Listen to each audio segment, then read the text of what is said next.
Everybody, and thanks for joining me today. Joe, thank you so much for the amazing introduction. Today we're in my living room, so we get to do straight talk and we get to make cocktails the way we like to make them at home. So all that officialness, luckily we can kind of set it aside and only bring it into play when we really feel like we do. Candace, obviously, thank you for coordinating all this. I highly appreciate it. And of course, thank you to all of you. You know, these are really surreal times. This is an interesting time of our life, an unprecedented time of our life, where there's really a lot going on. And the fact that you all came and logged in today to spend some time with me and to learn a little bit more about cocktails and to talk about beverages is really a big testament to your passion. And it is 100% highly appreciated. And I really hope to deliver to you some valuable information that will come back. As I say that, please do comment for me. Just let me know if you consider yourself a professional or a home mixer or a home cocktail person. That way I can kind of craft the message as I go on today a little bit more specific to your knowledge level. As Joe said, my name is Livio, and it is such an honor to be here, especially to talk about cocktails. Now, cocktails have been around for so many years, thousands and thousands and thousands of years ago. As a matter of fact, archaeologists in the Yellow River over 9,000 years discovered that over 9,000 years ago, people were already mixing different liquids together. However, it really wasn't until the 1700s, 1800s, when people really started logging cocktails. So we don't know what they were drinking 9,000 years ago. We just do know that they were mixing it. So today, we're going to take advantage of the cocktails that historically have been logged and passed down to us to really learn cocktails. I like to teach cocktails by making them, because by making them, we can talk about balance, we can talk about technique, we can talk about flavor, we can talk about so many things just by literally putting our hands, all hands on deck. Now, there are 12 cocktails that I feel really encompass every cocktail out there. We're obviously not going to make all 12, but we will talk about all 12 of them. We'll be making 3, and of course they are the Mojito, the Manhattan, and the Cosmopolitan. Hopefully you have your ingredients ready. As Joe mentioned, I'll give myself a shameless plug. I do a show on YouTube called Master Your Glass. There's a new video, a drink video out every Friday. So I hope that perhaps we can extend our relationship beyond this hour today. And you can subscribe to that channel and check in with me as often as you want. I do answer questions and comments and all that. So both on the channel and especially today, please do ask me questions. I'm going to just take 1 second to see if I can extend my screen to make it even bigger, because I see exit full screen. No, that's because I see Candace, but I don't see me. No? I'm seeing you on my screen though, Livio. Okay. And it seems as though most people are home mixers. Home FYI. mixers. Okay, fantastic. My favorite. My favorite. I love teaching cocktail to people that want to learn about cocktails, despite the fact that that's not what they do for a living. That is a very, very noble group of people.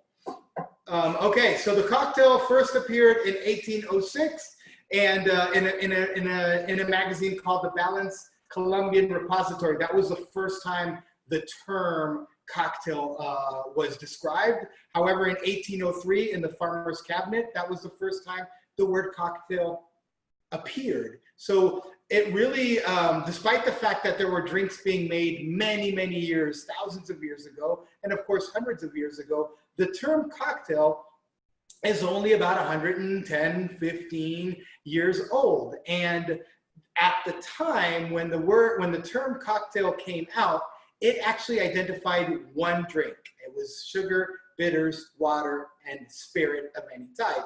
And so in essence, many, many years ago, the cocktail was an old-fashioned style of drink, right? Just like the old-fashioned. And when somebody requested a cocktail, it was one recipe, it was one drink. Now today, that term has highly expanded to becoming a lot more than what it was back then. Today, when we hear the term cocktail, it is this iconic beverage that in essence is just about everything that you can consider when you're mixing minimum of 2 ingredients together, whether they have alcohol or not, right? There's non-alcoholic cocktails, also known as mocktails or virgin cocktails and all these other terms. So despite the historic explanation of what a cocktail was, today, no matter what you're mixing with a liquid, we use that term to define a cocktail. So now that we've defined a cocktail, we have to actually, I feel obligated to define how iconic it really is. So the term cocktail has expanded to being even more than that, right? When you think about it, it's a location, the cocktail bar. It's a time of day, the cocktail hour. It's an attire, the cocktail dress. It could be food, the cocktail snacks. And when you think about it, it has become this iconic piece of pop culture. Now, even when you look at a cocktail glass, right? This is an iconic, maybe you could see it better right there. This is an iconic vessel.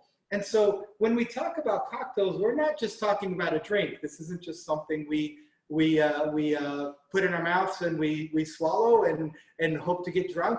This is a way of life. It is a cultural masterpiece, which, by the way, is a creation of America.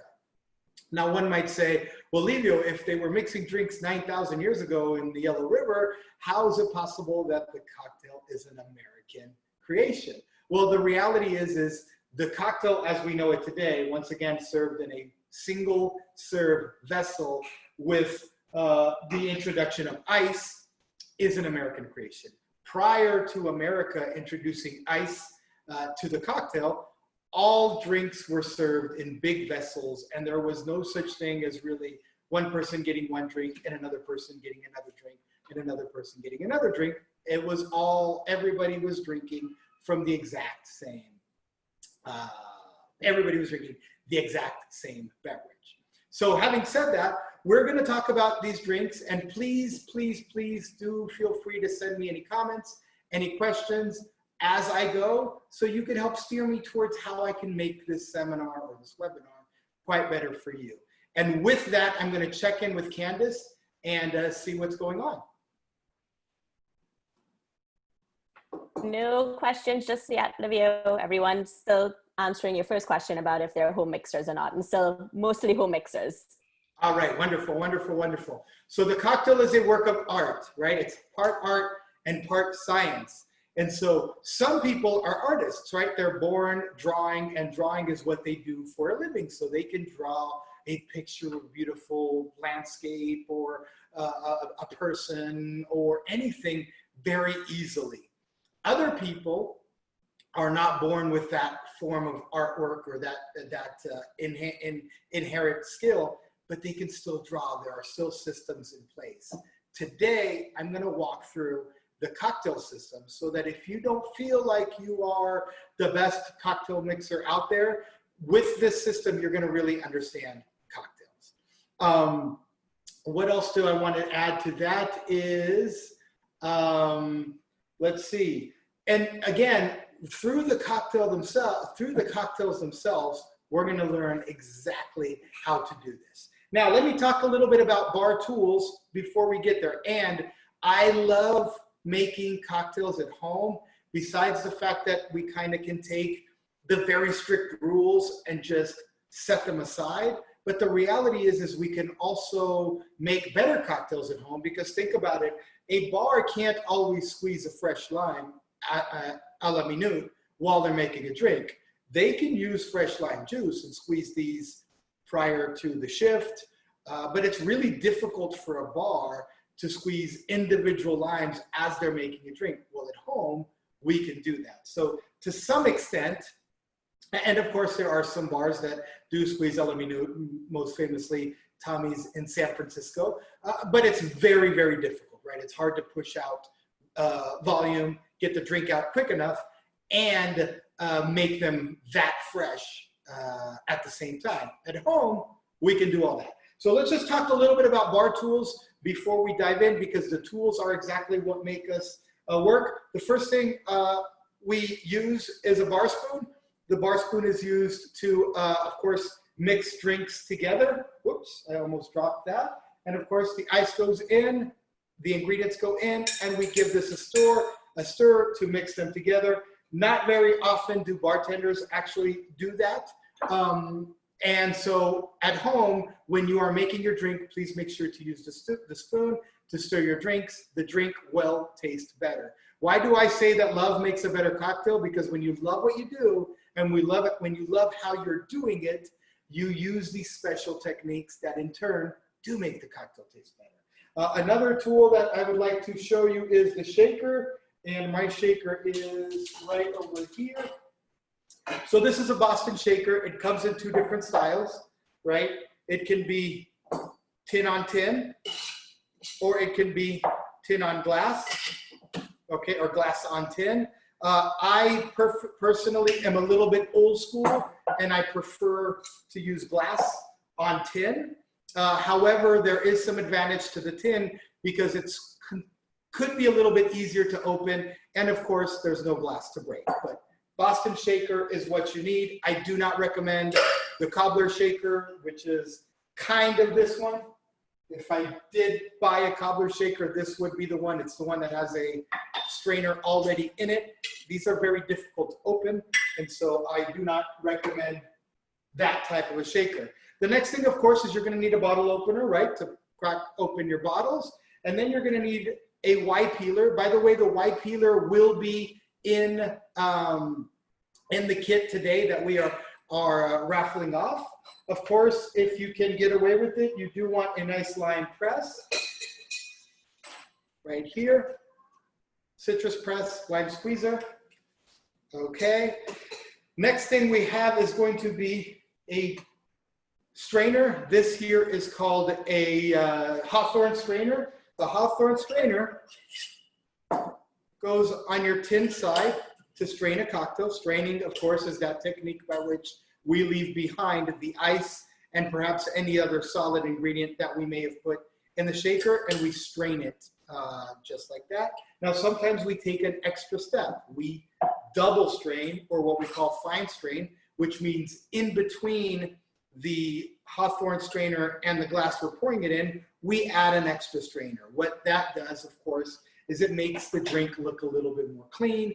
It completely eliminates any sediment or most sediment that would make your drink look a little more cloudy, which of course sometimes is a thing.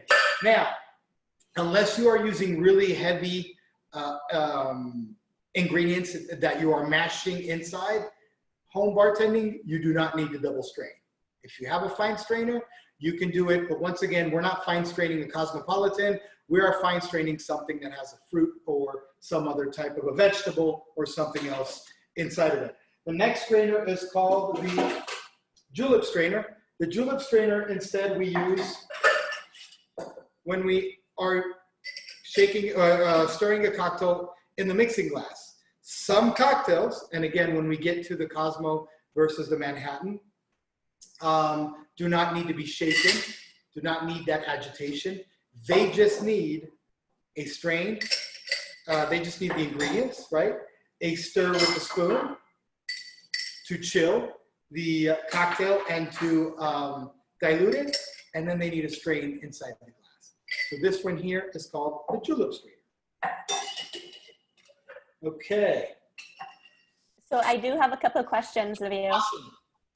So Joe would like to know, he actually has two questions for you.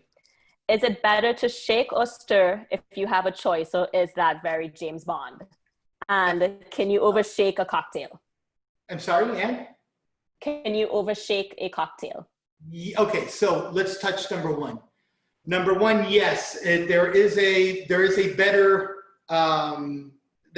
technique depending on what you are making. The reason why we're making the Manhattan and the Cosmo today is exactly to address that. So the Manhattan is made from all alcoholic ingredients. Alcoholic ingredients such as liqueurs and spirits and fortified wines, they are typically very thin and easy to mix. So in that case, We do not need to shake them because we would be over mixing them. Additionally, we would be adding oxygen inside of this cocktail by forcing air in the liquid, and we would basically foam up a cocktail that does not need to be foamed up.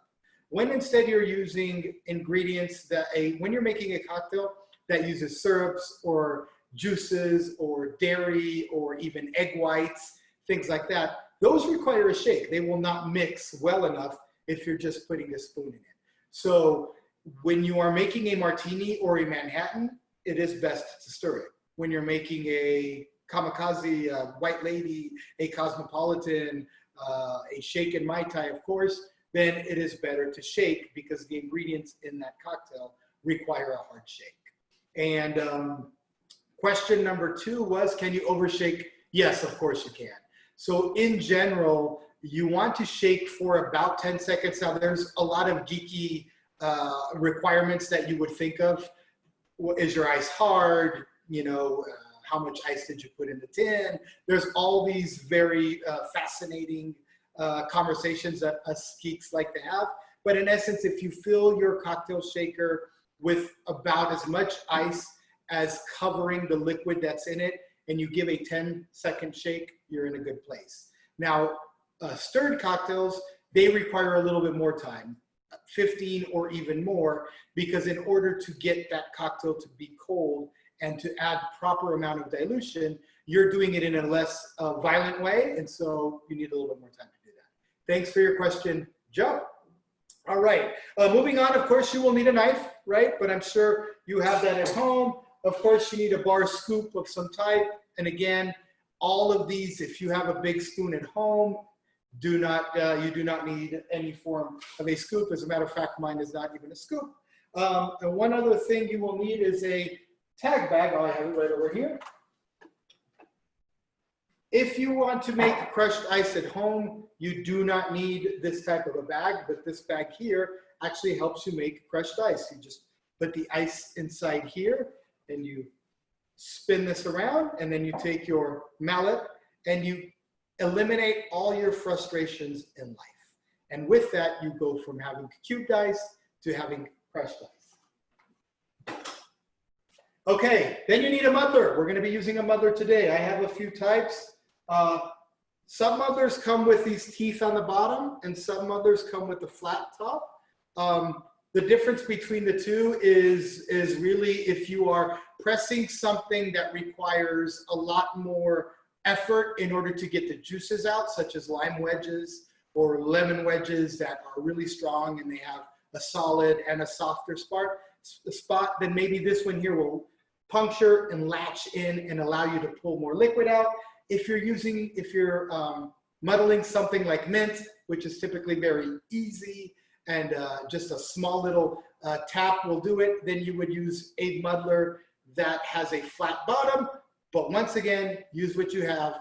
The last thing I want to do is discourage you from making your next drink today.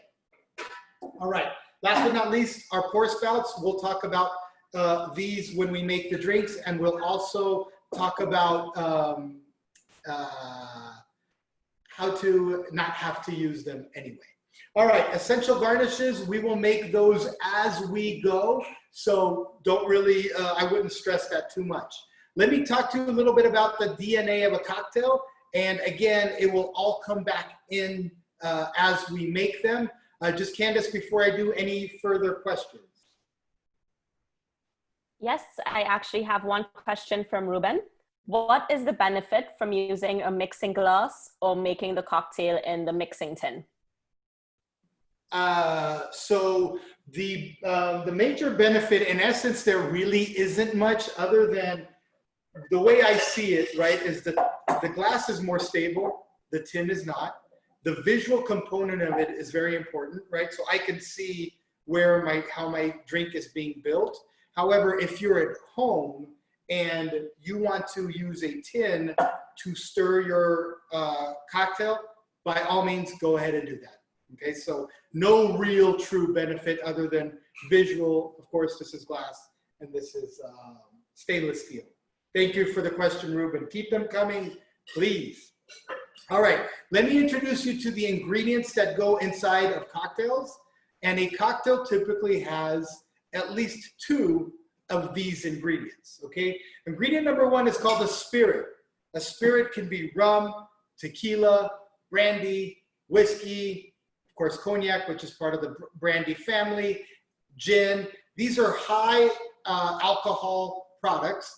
They're called spirits because they're distilled, which means they're typically not flavored, and they're drier, and they play as the base.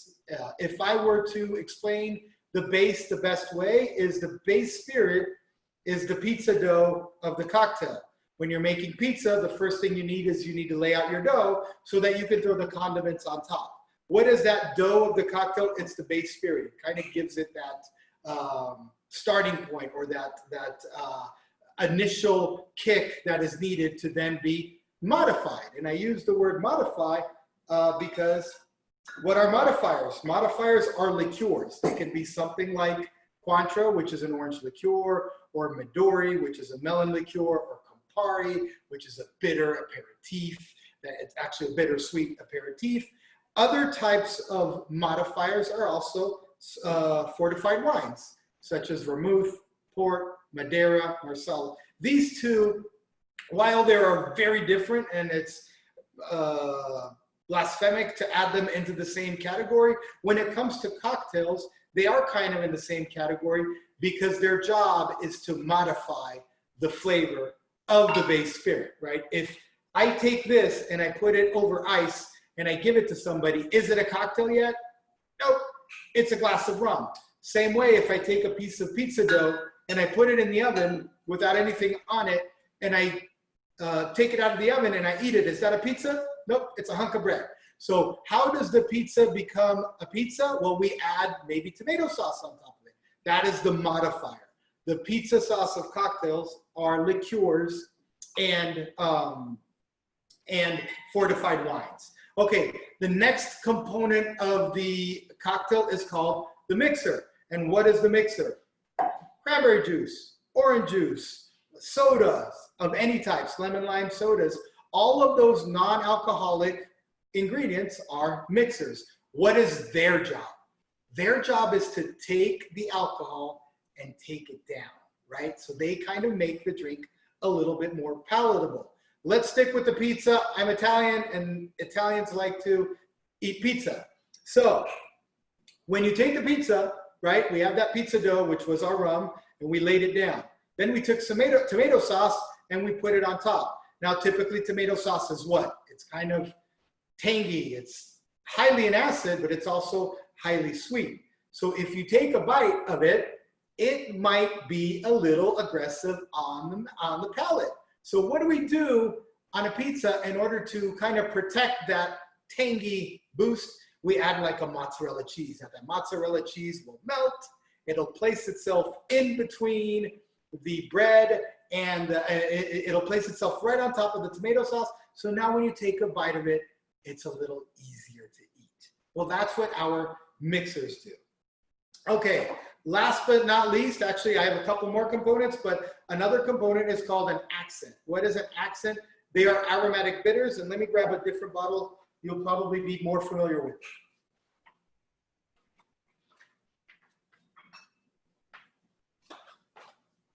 And here you go.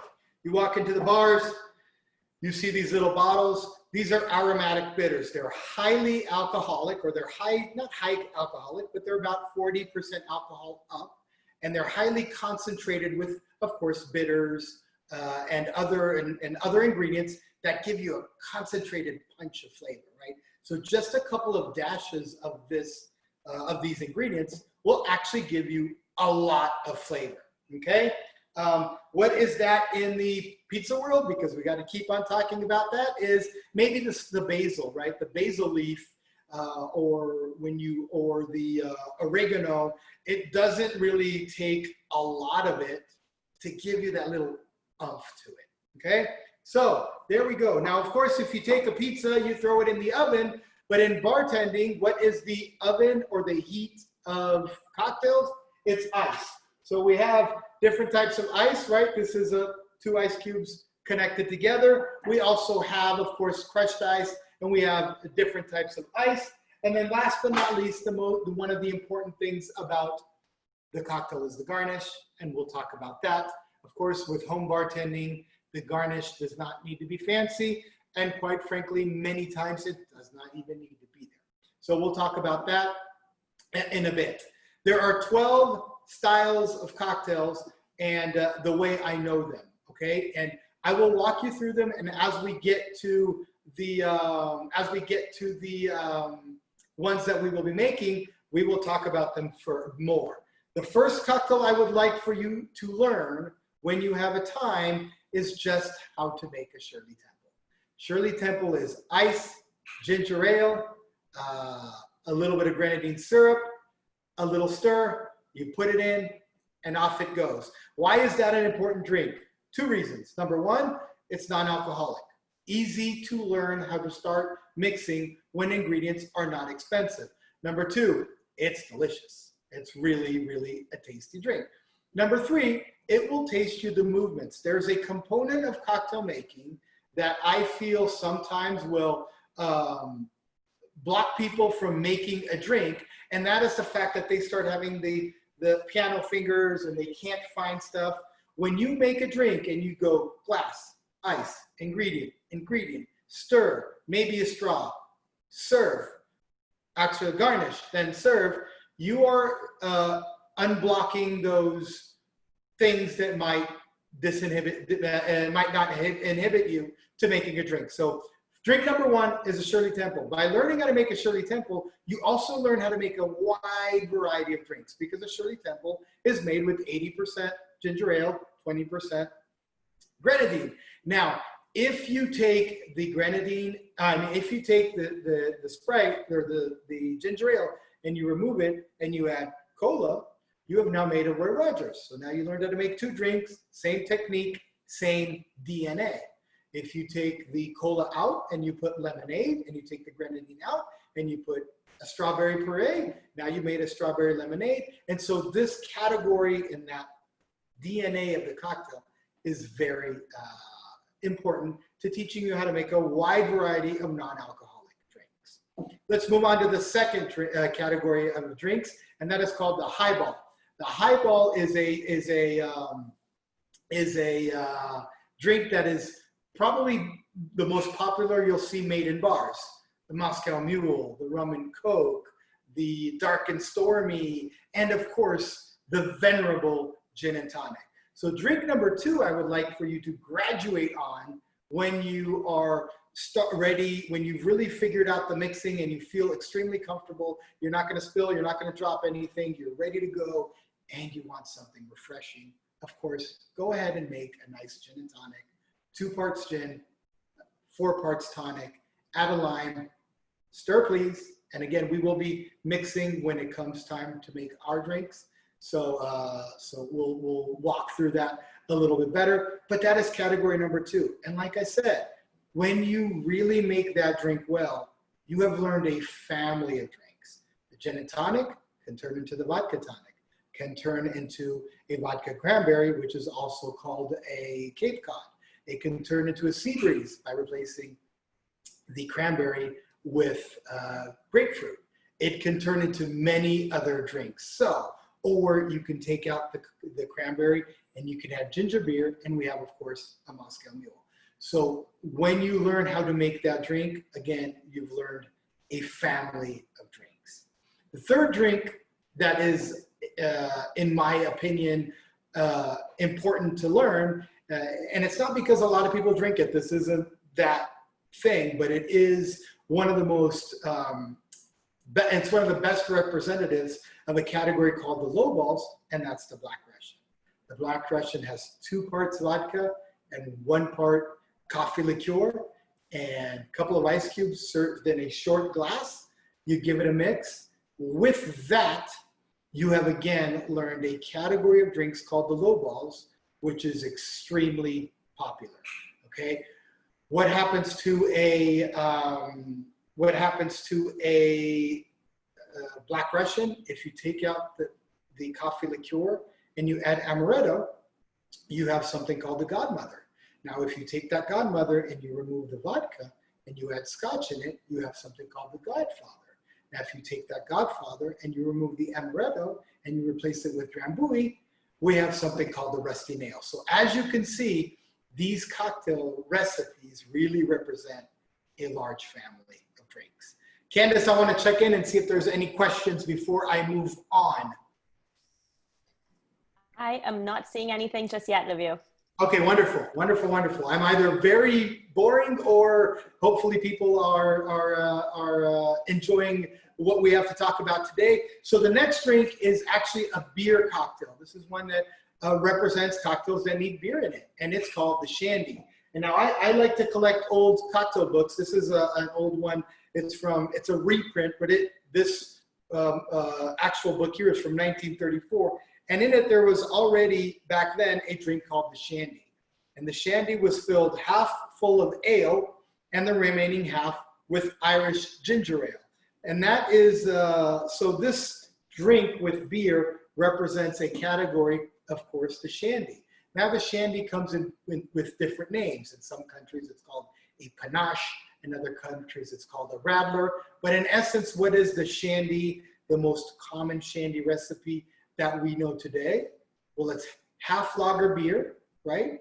And half of a lemon lime soda or citrus juice. I like lemon lime soda, so in essence, my preferred Shandy is inside of a 12-ounce glass. I will put 6 ounces of lager and 6 ounces of a soda. Give it a gentle stir, no ice, and it is such a refreshing cocktail. Now that too opens to a bunch of other cocktails, right? Because there are many beers. There's not just a blonde lager. There are different styles of beers. Some of them are local, some of them are microbrews. Of course, some of them have a higher roast. So you can replace that beer and really enhance and make your own cocktail out of beer. And you can obviously replace that lemon lime soda maybe with cranberry juice, maybe with orange juice, maybe with a combination of 2 other sodas, and open to a wide variety of cocktails, okay? The next drink that I want to talk to you all about is called the mimosa. A mimosa is, of course, 2 parts orange juice and 4 parts of a dry sparkling wine, mostly called a Prosecco. And again, it's 2 ounces and 4 ounces, so it's a 6-ounce drink. It's typically made directly in the glass. You need a cold champagne flute, you need cold OJ, and you need cold champagne or cold sparkling wine, and you pour 2 ounces and 4 ounces, a gentle stir, and you drink. Sometimes you don't have, your ingredients are not that cold, so of course, you can make it in something like this called a beaker, or of course, a mixing glass like this with a little bit of ice, and then using that julep strainer that we spoke about earlier, strain the ingredients inside your flute. Okay, now what happens when you know how to make a mimosa? Well, you automatically know how to make a Bellini by replacing the peach nectar, by replacing the OJ with peach nectar. You automatically know how to make a Rossini with wonderful strawberry puree. And of course, whatever you have available. Do you have blueberries? Well, you can make a blueberry mimosa. This category, of course, is very refreshing. It is also something that I highly recommend perhaps for afternoon get-togethers, highly recommended for brunch. As we know, the mimosa is something that everybody drinks, it's the drink that we associate the most with breakfast and eggs and waffles and fried chicken and all these restaurants. When somebody thinks brunch, automatically you think of a bunch of orange flutes on the table, and that, of course, is the mimosa. And what that means is the mimosa is actually the best drink to pair with food when in doubt. If you're in doubt and you just don't know what drink to serve with food, just like a sommelier would say, hey, sparkling wine is always a safe bet, right? Steak, fish, grilled, roasted, it doesn't matter. If you're in doubt, a glass of champagne will always do the trick. Same thing in the cocktail world. A glass of a mimosa or a champagne-based cocktail will really always do the trick. All righty, moving on to the next cocktail, which is actually cocktail number 6 of 12. It is called a pina colada, and the pina colada is 2 ounces of rum, 4 ounces of colada mix. Of course, colada mix is nothing more than pineapple juice, or the nectar of a pineapple, coconut cream, and a little bit of actually cream itself blended together. You can make that from scratch, or you can buy the store pina colada mix, which of course might carry a little bit more calories, might make the drink a little bit more cloying. But if it's going to make your pina colada happen at home, then you bet you should go buy it 2 ounces, 4 ounces in a blender, and let it spin for about 10 seconds, and then pour that in a nice tall glass, and you're going to enjoy a really great cocktail. Of course, that combination of 2 and 4 will open a variety of other cocktails you can make. As you know, there's the strawberry daiquiri, which is again 2 ounces of rum and 4 ounces of a daiquiri mix, and strawberry daiquiri mix, which in this case would be strawberry, lime, and sugar. You can make a strawberry margarita, and there's a variety of drinks that you can make. Just be mindful of the fact that in order to make a frozen drink, you do need that 4 ounce of mixer to be highly sugary. Otherwise, it will not freeze. In essence, you can't make a gin and tonic with those portions, put it in the blender, and expect to have a nice, creamy, frothy gin and tonic. That will not happen. So juices that are high in sugar will really help you with that.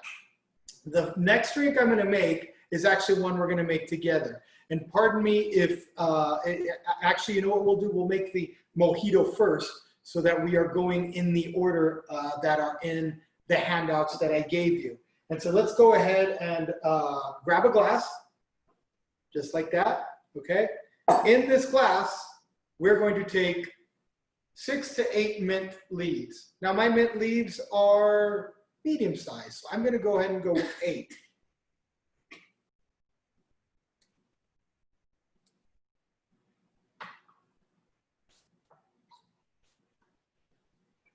7 and 8. And Candace, if you have any, if there's any questions in the meantime, happy to address those. I actually do have a question Okay, from Tony. So this question is from Tony. It's, how do you layer a drink? Oh, we will layer one. Tony, thank you for the question. A little bit later, we will layer a cocktail, okay? Thanks for asking that question.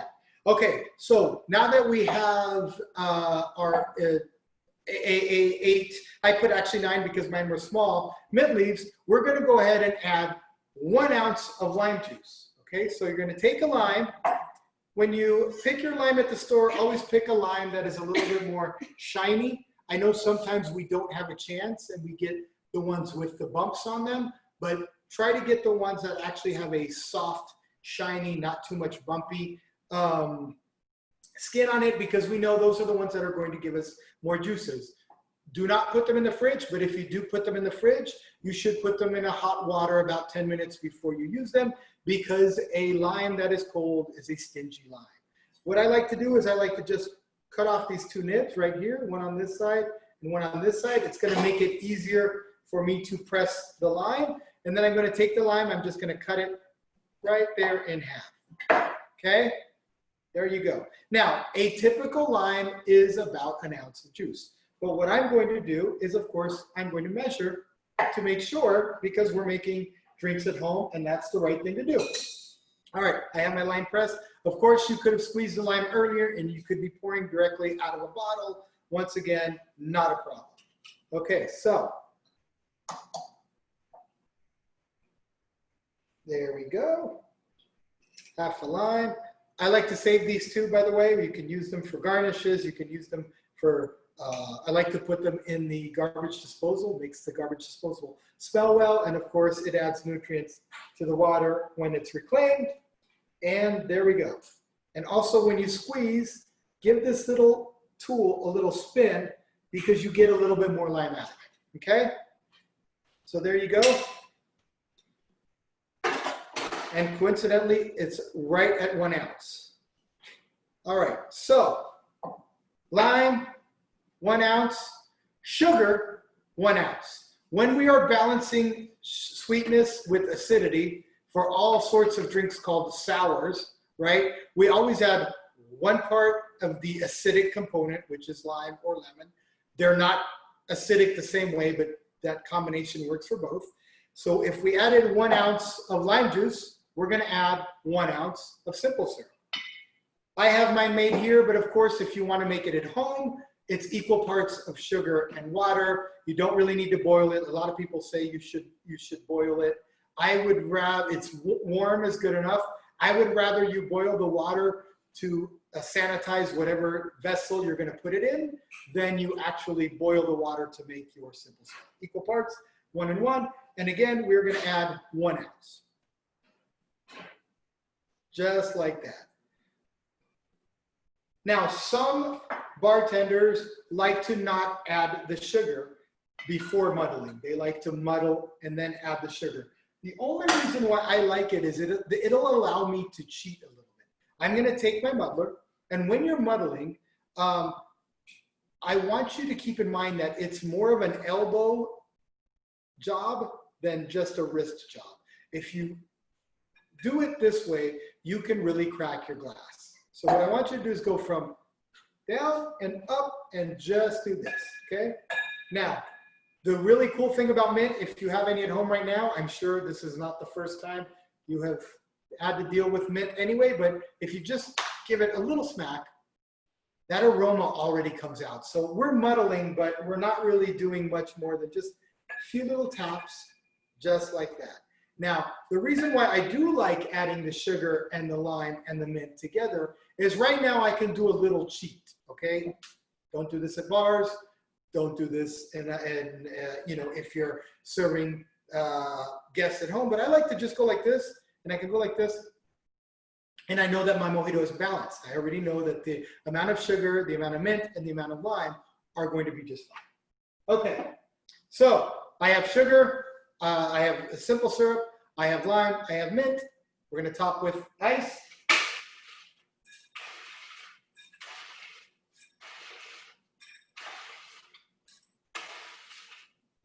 Okay.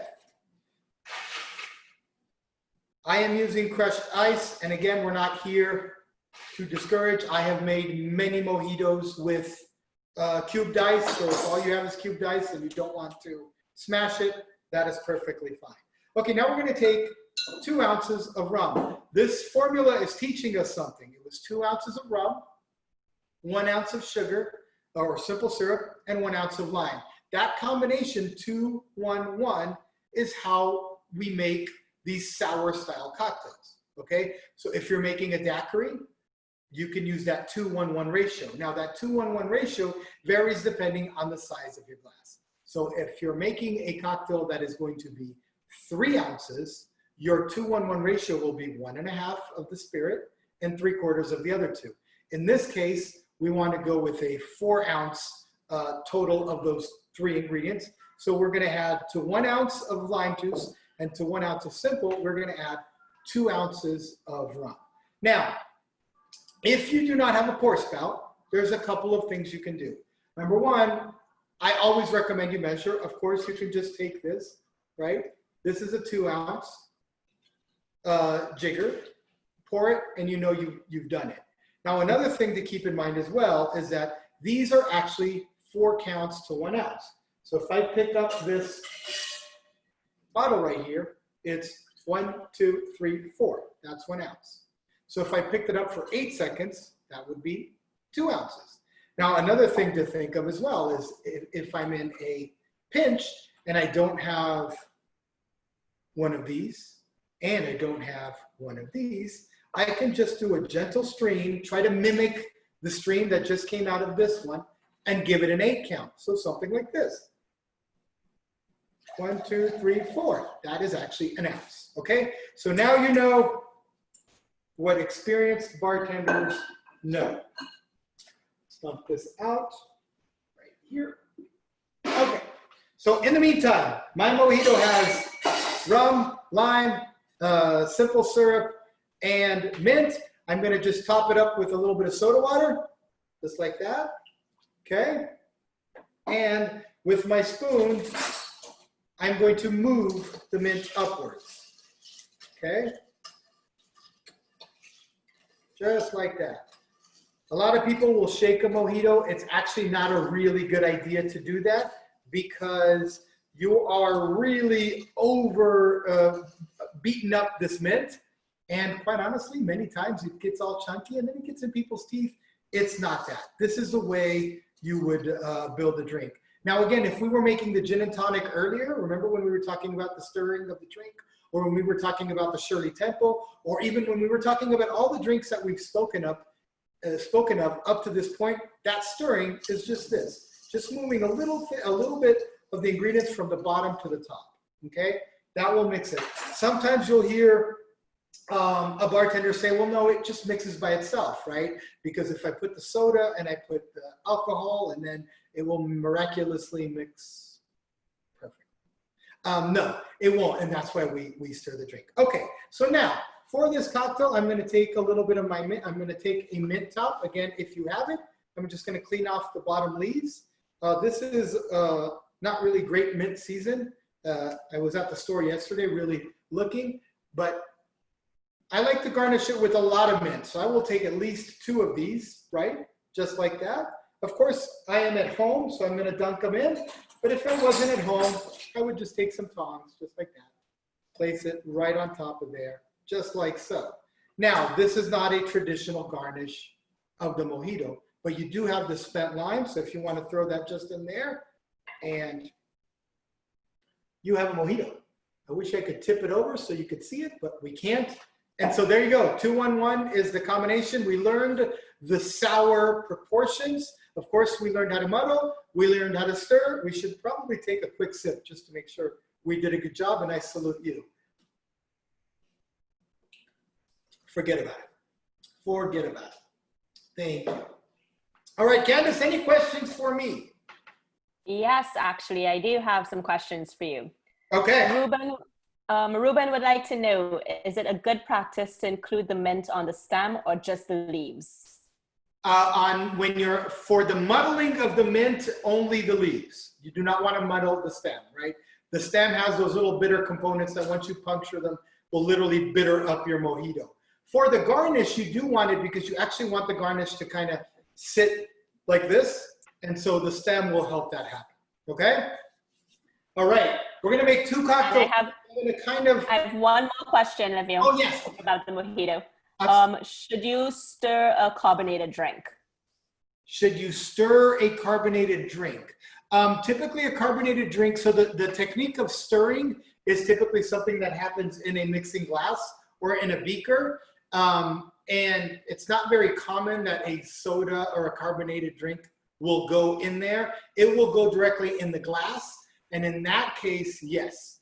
If you're building it in a glass, rum and coke, gin and tonic, all those that have carbonation in it, absolutely, you do stir. No, it will not mix itself because of the bubbles to a perfect ratio, okay? Great questions. I want to make 2 more drinks because I know we are going to be pressing on time. So we're gonna make a stirred cocktail and a shaken cocktail, and hopefully we have those ingredients ready. So the next cocktail we're going to actually learn about is a category called stirred up, and it is best represented by the Manhattan cocktail. First thing I'm going to do is I'm going to take ice and I'm going to chill the glass just like that. Okay, you can add a little soda in it just to make that happen.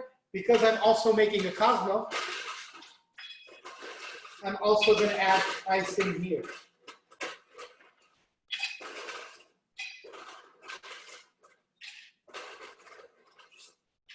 Okay, 2 glasses. Actually, I'm going to set them here so I don't put them in your way. For drink number 1, I'm going to take a mixing beaker. And again, actually, you know what? Because we talked about it, just to make sure, we're going to use a mixing glass. Okay, so this glass here actually sold by a local company, Modern Mixologist, which is a good friend of mine, Tony. I like it because it actually has the portions on it, so you can even cheat. Now, the area code of Manhattan is 212.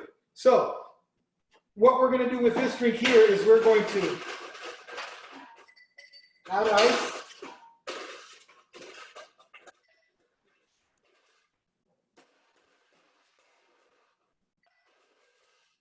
Okay. Okay, so in our mixing glass, we have added ice. We're going to use the area code of Manhattan, which is 212. We're going to take 2 ounces of bourbon whiskey. This whiskey happens to have a higher content of rye, and what that means is it's going to be a little spicy, but that should not be anything that you really want. It does not have to be that way. Use the bourbon you like. So we're going to do 2 ounces. Now, a lot of bartenders will say that you add the cheapest ingredient first, because the cheapest ingredient, if you spill, is you're not throwing away the expensive stuff. You're throwing away the cheap stuff. For that reason, they would probably add the vermouth first. I believe, and again, I'm not a fighter. If you want to do it the other way, that's fine by me too. But I believe that a cocktail is built by the spirit first, because mentally I remember the Manhattan is a whiskey drink, so whiskey goes first. The White Lady is a gin drink. Gin goes first. Also because the lighter ingredient first and the heavier on top, of course, helps with the mixing. Now we're going to do 1 ounce of sweet vermouth. Once this bottle is cracked open, you want to put it in the fridge.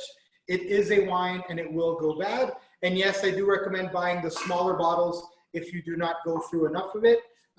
Keep that in the fridge and you'll be fine. So we did 2 in 1, right? The 2 ounces plus the 1 ounce. And of course, the other 2 of the area code of Manhattan are the 2 dashes of bitters. Now, I have this little bottle that actually does not, the stream is not as impactful as if I were using the actual bottle of the bitters. So as you saw, I did a little more, but it's actually a 212. If you have a bottle that's a little stingy, add a couple more.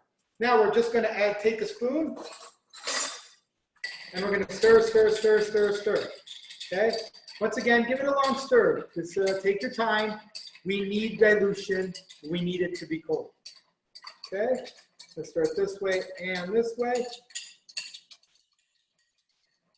Now, what else can we make with the 212?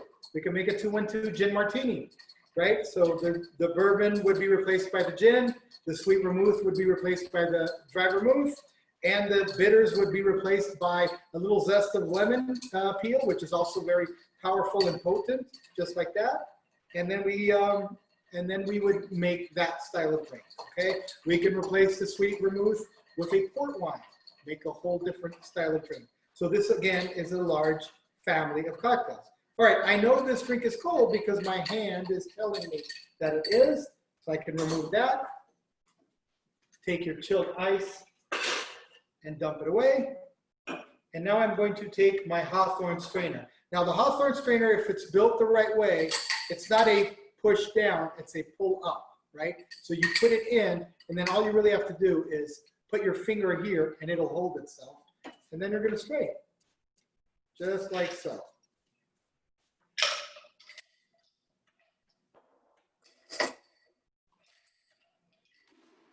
Okay, and then of course we want to add a cherry. Now, where are my picks? Picks. Put them right over here. No. Okay, behind the picture frame. So, of course, you don't have to have a fancy pick. I have a fancy pick, but I also have plastic picks. I also have wooden picks, so it's not a problem. Of course, I'm going to use a fancy one because it's easier to pick it. These cherries here, my girlfriend actually bought cherries and brandied them herself. So I'm going to go ahead and just set that just like that. And there we have a Manhattan cocktail, 212. Okay, moving on to the next drink, I'm going to go ahead and make the Cosmo.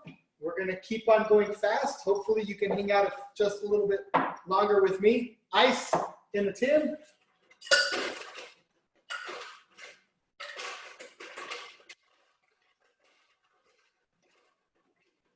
Don't forget to do it with a little bit of sense of humor.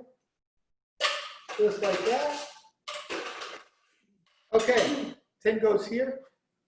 Oh, I have a clean glass right here. So in this case, I'm going to do, again, we were doing the sour, and when we're doing the smaller recipe, it's 1.5 to 3/4 and 3/4.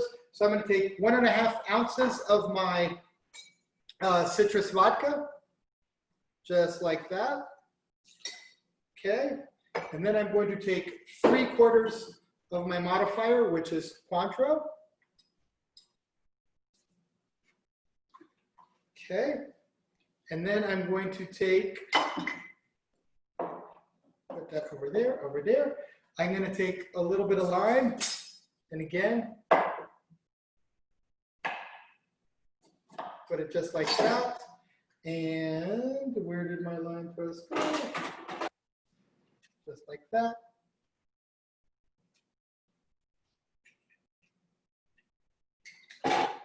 And a little more.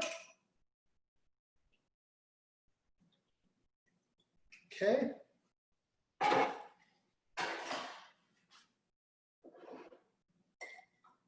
Okay, now the quantity of cranberry that you will add in a Cosmo actually kind of depends on the cranberry juice you use. Some of them are more red than others. The cranberry there, in essence, is just to make the drink pink. I'm going to go with about a ½ ounce, but let's see. See, I need it to be a little bit more pink, so I'm going to throw in a little bit more in there and a little bit more. And let's see what happens now. Okay, how to seal a shaker. The glass goes into the tin, and you just kind of give it a little stir, okay? Now what happens is it's vacuum. This is sealed. You can't open it with a stick of dynamite. Well, you can. To shake the cocktail, I always say hold both ends and shake to the side, because you do not want this thing flying somewhere. So you always shake it to the side. It will not go over the counter or wherever it's going. And you just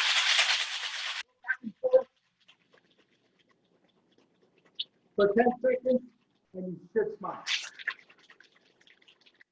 Okay, now when it's time to open, I'm a lefty, so I'm going to try to just show it how I do it.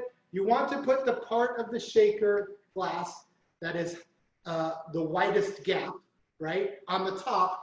And then if you're left-handed, you want to hit it at 3 o'clock. I mean, right-handed, you want to hit it at 3 o'clock. I'm left-handed, so I'm going to hit it at 9 o'clock while you hold the tin with 2 fingers, the glass with 2 fingers. So you have this, and you just go like that. Okay, open. Okay, and then we are going to strain with our Hawthorne strainer, right? And despite my efforts, my Cosmo is still not pink enough. And that, of course, it varies on the cranberry juice. Now, when it's time to make the garnish of the Cosmo, if you actually Google image the Cosmo, people use lime wheels, people use lime wedges, people use a bunch of lemon twists, lemon swaths. So there's really no official Cosmo garnish. But what I like to do is I like to use the peel of the lemon, and the peel is good because you're only using the outside. You still get to use the whole lemon to squeeze it for juices or for many other things. And you use a wide zester, and you just start from the top and go all the way to the bottom. Just like that. Now you want to take the juices, the oils of this lemon peel, and you want to express them right on top, just like that. Pink drink, yellow garnish, and you have a Cosmo. I'm going to take a sip of the Manhattan. Very nice. Very, very nice. Then I'm going to take a sip of the Cosmo. Very nice. All right, I'll put these 3 drinks here. Okay. The other drinks that you want to learn are the Mai Tai served on the rocks. You want to learn the Irish coffee, which is kind of a 2 to 4 recipe again, except now it's in a tempered glass with a hot ingredient, the 2 being the alcohol, which in this case is Irish whiskey, and the 4 being the coffee and a little bit of cream, combination of those 2. And then last but not least, the cocktail you want to learn is how to make a sangria. There are many recipes out there. Just pick one. And with that, you learn, of course, how to infuse ingredients into wine. I'm going to check in with you, Candace.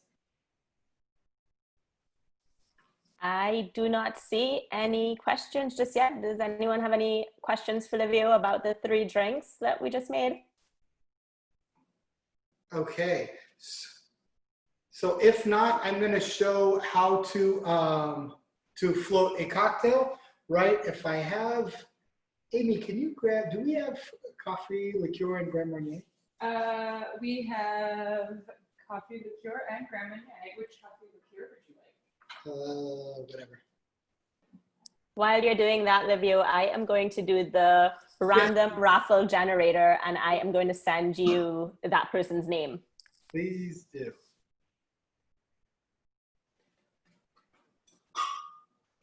Which glass would you I'm going to use this one again. That is regular Grand Marnier. like? Can you grab the wine? I'm afraid that one will float. That's true.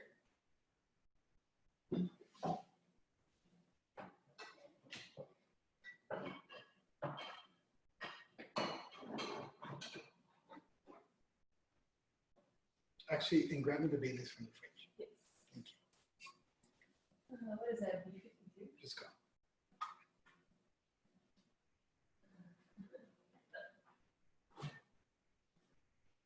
All right, we do not have a winner yet, but we will soon. In the meantime, I'm getting my ingredients, and we're gonna show you how to float a drink.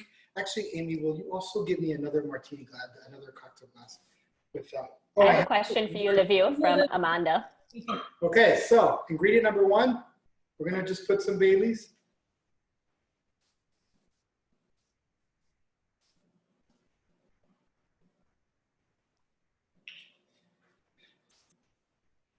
And on top of it, with a spoon, we're going to float some grandma. Hopefully it'll work for us. Back of the spoon, right on top.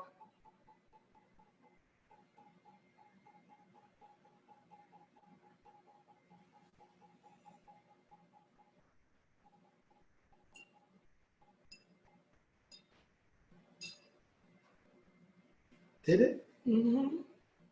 Okay, so thanks to the use of the spoon, right, and of course one ingredient being lighter than the other, I was able to separate the two, and the spoon takes the impact of the splash and then gently makes it stream down to the rim of the glass, and that's how you float a drink. Thank you for your question. Any other questions?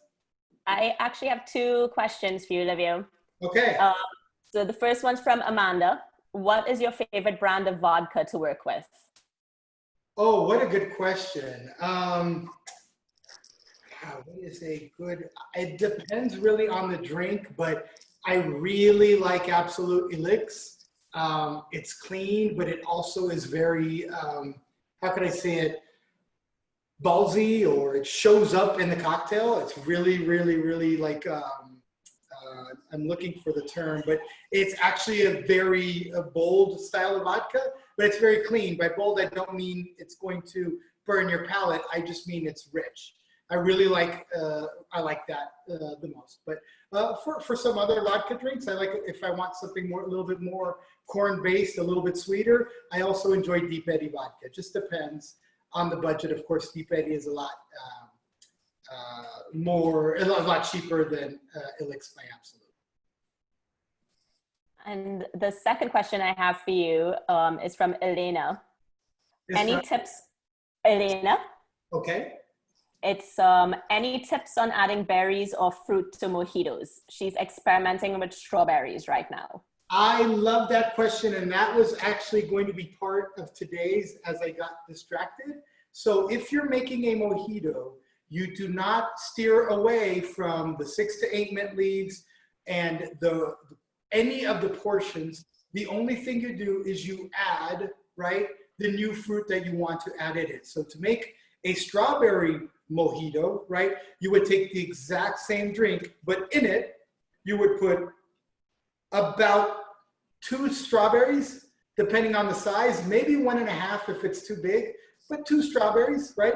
You just slice them in half and slice them in quarters without the stem, of course, and then you muddle it into the exact same recipe, and you have a delicious strawberry mojito. The strawberry flavor will show up because, of course, the simple syrup or the sweetener that you put in it will help you with that. Any other questions? Yes. Joe would like to know, what is your favorite cocktail and why? I go between the Negroni and the Old Fashioned. They both have kind of taken over. Obviously I like things that are very spirit forward. Both of the two do not have juices or mixes in them. The Negroni is of course equal parts of gin, sweet vermouth, and Campari, whereas the Old Fashioned is roughly 2.5 ounces of American whiskey with a sugar cube, some bitters, and a little splash of water just to muddle everything together. Those are my two favorite. I do not drink a lot, so when I do, I really like something that is going to show up and give me a good time. Awesome. Thank you, Livio. All so right. I'm not seeing any other questions, but before you share the winner, I am going to share my screen so that everyone can see the prize again, because I think there was a little tech glitch earlier when Joe was talking about it. So I am just going to do that, and then you can go ahead and let everyone know who won. Okay. All right. Very cool. Very, very cool. Are you seeing I think my raffle screen is up, so you can go ahead and let them know who the winner is, Livio. All righty, and the winner of the beautiful Negroni kit is Suzanne Cohen. Suzanne, please coordinate through Candace how to receive it. I will be dropping it off to school or into the campus, and then from there you can go pick it up, and thanks for participating. I really, really appreciate it. Congratulations, Susan. And I actually have one more question for you from Katie. Katie would like to know, here in Wisconsin, we use simple syrup for our old fashioned. Is there a benefit to using a sugar cube?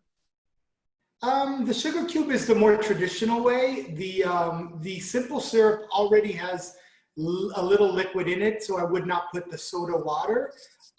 It mixes a lot better. There really is not there's really nothing bad about using simple syrup. I just like the portion of the sugar cube. I actually like building an old fashioned. I think part of the experience is actually making it and then drinking it. And I find it to be a little bit less exciting to make with simple, but absolutely great drink if you're making it that way and it's delicious. Remember, the rules in cocktails is they need to taste good. And if they taste good, then no matter how you got there, deliciousness always wins. Any more questions for me? I'd love to answer them. So if anybody has them, even any comments, any feedback, anything we should have done to this seminar to make it more fascinating for you, I love hearing that. I don't see any other questions coming in right now. Everyone's saying thank you. Thank you for such an informative presentation. Really enjoyed watching and learning so much about cocktails. That was from Adita, and congrats to the winner, to Suzanne. So it seems like everyone enjoyed the session, Livio, and it was really informative and great. Thank you so much for spending your Saturday evening with us. Absolutely, anytime, anytime. I appreciate you coming in. Just as a reminder, I do a show on YouTube called Master Your Glass, and every time I see a subscriber, I do a happy dance. So if you want to make me happy and you want to make me dance, just subscribe to the show. I'll hand it over back to you, Candace, and thank you all of you for joining me today, and I appreciate it. Thank you. Thank you so much, Livio. We really appreciated having you. And everyone, I'm just going to share my screen for one more second just to let you know we have some really exciting events coming up over the next couple of months. So thank you once again for tasting with us and spending your Saturday evening with us again. Our upcoming events to look out for, next Friday, we have our 8th episode of Cook Like a Rebel. We will be making chicken and broccoli pasta Alfredo with Caesar salad with Chef Mark Sandoval. And it's going to be a kickoff to the fall semester style event. So we look forward to seeing you there. The registration is live. You can register at www.unlv.edu/hospitality/events. And then if you'd like to save the date, we have a couple more events coming up in September and October. September 19th, we'll have our episode 8 of Salud Prost Chairs with Mark Steele from the Restaurant Hospitality Institute and Amanda Kohler from Big Dogs Brewing. September 26th, which is a little bit of a switch for us, it's going to be on a Saturday as opposed to Friday. We have our episode 9 of Cook Like a Rebel with Claudia Andraki from Desert Bloom Eco Farm. And then October 17th, we have our 9th episode of Salud Prost Chairs. And we are going to be doing something a little bit fun, a little bit different. We were planning an Oktoberfest with 4 of our local breweries. So we look forward to seeing everyone at these events. And as always, please follow us and tag us on social media. You can find us on Facebook, Instagram, LinkedIn, Twitter at UNLV Hospitality and at UNLV Hospitality Alumni. Thank you, everyone. Have a great rest of your Saturday and a great rest of your weekend, and we look forward to seeing you all at our next events.